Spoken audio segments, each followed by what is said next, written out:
Hello everyone, welcome back to the Yog. I am Deepanshi. आजकल लोगों में डायबिटीज इश्यूज बहुत बढ़ गए हैं। उसके दो कारण हो सकते हैं, या तो जेनेटिक या फिर आपका लाइफस्टाइल डिसऑर्डर।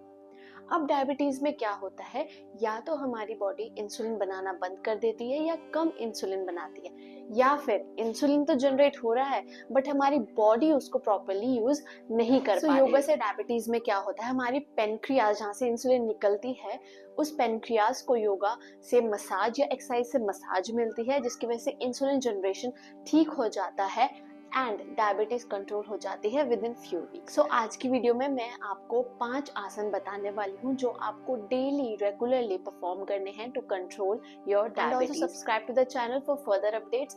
इस वीडियो को लाइक करिए एंड शेयर करिए उन लोगों के साथ जिनको इस वीडियो की जरूरत है। So without any delay begin करते हैं।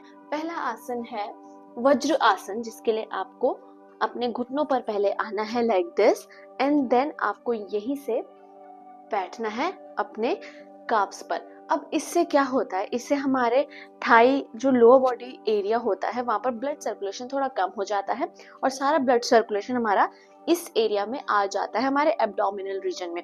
अब एब्डोमिनल रीजन में जब हमारा ब्लड सर्कुलेशन आएगा तो पेनक्रियाज तक भी जाएगा, अच्छे से ब्लड सर्कुलेशन होगा, पेनक्रियाज मसाज भी होंगी। अगर मसाज नहीं भी होती हैं तो इंसुलिन जनरेट अच्छे से करना शुरू कर देंगे। तो वज्र आसन आपको डेली परफॉर्म करना है। और एक टिप ये है कि आप वज्र आसन खाने के बाद अगर परफॉर्म करेंगे तो मोस्ट इफेक्टिव रहेगा, otherwise through out the day आप इसको कभी भी परफॉर्म कर सकते हैं।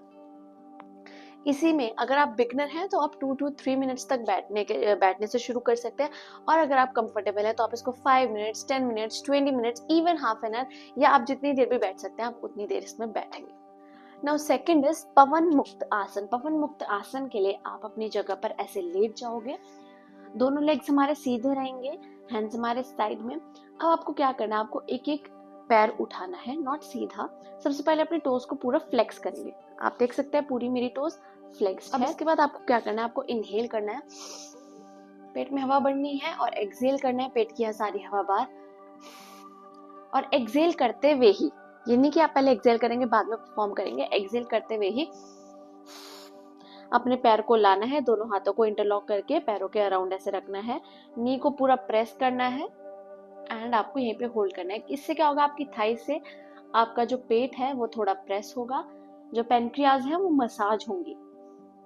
और अगर आपकी बॉडी अलाउ करती है तो आप अपने नेक को उठाकर ऐसे नोज को नी पर लगा सकते हो और यहीं पर आपको होल्ड करना है।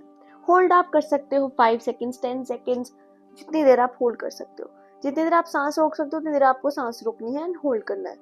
देन अगेन इनहेल करके वापस। ये आपको 3-3 बार दोनों लेग से परफॉर्म करना है। 3 times this leg, 3 times this leg. Then next is bhujang asan. Bhujang आसन के लिए आप आएंगे अपने पेट के बल, लेटेंगे पहले लाइक दिस, अपने पेट के बल आपको लेटना है। अब आपके जो हैंड्स हैं वो चेस्ट के साथ रहेंगे, इन लाइन विद चेस्ट, बिल्कुल फ्लैट रहेंगे, पाम्स हमारे फ्लोर पर, पाम्स को स्ट्रॉन्गली ग्राउंडेड रखना है फ्लोर पर। दोनों पैर आपके आपस में मिले रहेंगे। अगर आप मिला नहीं सकते हैं पैरों को तो आप उनको ऐसे एक के ऊपर एक भी रख सकते हो ताकि वो साथ में रहे। फिर यहीं से आपको इनहेल करना है अप। आपको आधे हाथ उठाने हैं। अगर आप बिगनर हैं तो आप आधे हाथ उठाइए, अगर कंफर्टेबल है तो पूरा भी आप उठा सकते हैं।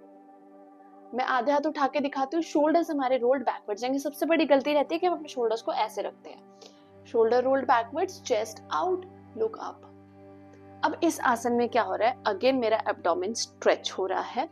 एब्डोमेन स्ट्रेच होता है तो अगेन जितने भी आपके ऑर्गन्स हैं अंदर अच्छे से मसाज होते हैं एंड प्रॉपर्ली वर्क करना शुरू कर देते हैं। Exhale down. अब इस आसन में भी आपको 3 टाइम्स परफॉर्म करना है और आप अगेन इसको 5 to 10 सेकेंड होल्ड कर सकते हो। अगर आपकी बॉडी ज्यादा अलाउ करती है तो आप ज्यादा भी होल्ड कर सकते हो। Then for next will come again in Vajrasana. हम नेक्स्ट करने वाले हैं बाल आसन। बाल आसन करने के लिए आपको वज्र आसन में बैठना है, इनहेल करना है, एक्सहेल करना है एंड अपना माथा आपको नीचे रखना है और दोनों हाथ आपके ऐसे रहेंगे लाइक दिस। दिस इज बाल आसन। ये आपको रिलैक्स देगा, एकदम रिलैक्स, आपका ब्लड सर्कुलेशन प्रॉपर होगा, प्रॉपर रिलैक्सेशन होगा। अब डायबिटीज की वजह से जो भी स्ट्रेस रिलेटेड इश्यूज होते हैं, कई लोग होते हैं बहुत ज़्यादा स्ट्रेस्ड हो जाते हैं क्योंकि हमारे ऑर्गन्स भी अच्छे से वर्क नहीं करते हैं डायबिटीज़ में, जिसकी वजह से स्ट्रेस होना बहुत मामूली सी बात है।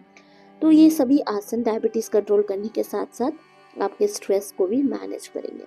बाल आसन में भी आप होल्ड करोगे जितनी देर आप होल्ड कर सकते हो। माय सजेशन इज कि आप 10 to 20 सेकेंड्स इसको होल्ड करो। इनहेल। ये आसन करने के बाद ही आपको बहुत स्ट्रेस रिलीविंग फील हो रहा होगा, रिलैक्स्ड फील हो रहा होगा। Then last and the most important asan for diabetes, the most important, इस आसन को हम रामबाण भी कहते हैं डायबिटीज का। तो सबसे ध्यान से देखना है, थोड़ा सा कॉम्प्लिकेटेड है आपकी बॉडी के लिए नहीं, पर समझने के लिए थोड़ा सा कॉम्प्लिकेटेड है। इजी आसन है। सबसे पहले आपको अपनी मुट्ठी को ऐसे बनाना है, अंगूठा अंदर रहेगा, मुट्ठी बनेगी, एंड जो हमारे ऐसे नकल्स हैं, ऐसे नकल्स को क्रॉस में रखना है, लाइक दिस। नकल्स दोनों हाथों की एक दूसरे के बीच में आएंगे, ऐसे क्रिस क्रॉस। देन आपको अपने मुट्ठी का ऐसे अगला भाग ऐसे अपनी नाभि के थोड़ा सा नीचे रखना है, इनहेल करना है, हवा अंदर बढ़नी है, और एक्सेल करते हुए हवा बाहर छोड़नी है, और इसी मुट्ठी से अपने पेट को, नाभि को अंदर प्रेस करते हुए, एक्सेल करते हुए आपको ऐसे आगे आना है। फेस आपका सामने ही रहेगा, ऐसे नीचे नहीं करना है, फेस सामने रहेगा। जब तक आप सांस होल्ड कर सकते हो तब तक आपको इस आसन को होल्ड करना है। इस आसन में जाकर आपको सांस नहीं लेनी है, एक्सेल करके आपको सांस होल्ड करनी है। भले ही आप 5 सेकंड 10 सेकंड कर पाओ, पर इतना ही करना है सांस होल्ड के साथ। यहाँ पर आपको होल्ड करना है, एंड जब हो जाए तो इनहेल एंड बैक। आप ध्यान रखोगे जब आप नीचे जाकर होल्ड करोगे अपनी सांस, तो आपके नाभि के एरिया में आपको फ्लक्चुएशन महसूस होगी। तो उस फ्लक्चुएशन का इंडिकेशन है कि आपका आसन बिल्कुल सही हो रहा है। तो ये थे।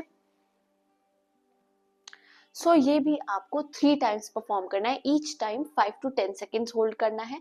जितनी देर आप सांस होल्ड कर सकते हो उतनी ही देर आपको करना है। 5 सेकेंड से कम भी अगर आप सांस होल्ड कर सकते हो तो लेट इट बी, जितना होता है उतना ही हमें करना है, बट रेगुलर करना है।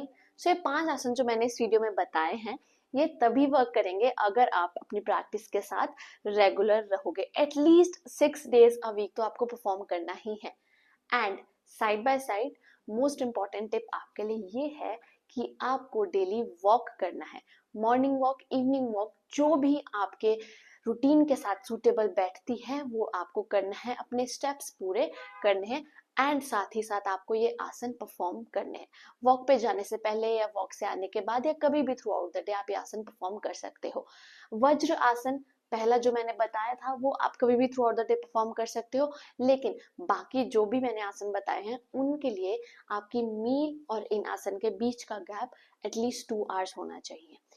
सो that's all for this video. अगर आपको इस वीडियो ने हेल्प करा है then do like to the video and subscribe to my channel.